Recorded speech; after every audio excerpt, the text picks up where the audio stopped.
நல்லா வாசமாக நல்லாயிருக்கும். நமக்கு சீக்கிரமாக செய்கிற சமையல் தான். நல்லா அப்படியே கலந்து ஜாக்கும்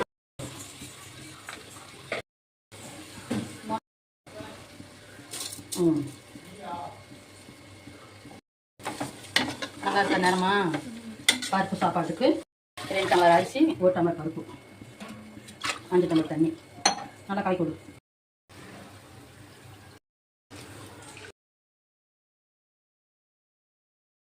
பருப்பு சாப்பாடு ரெடி.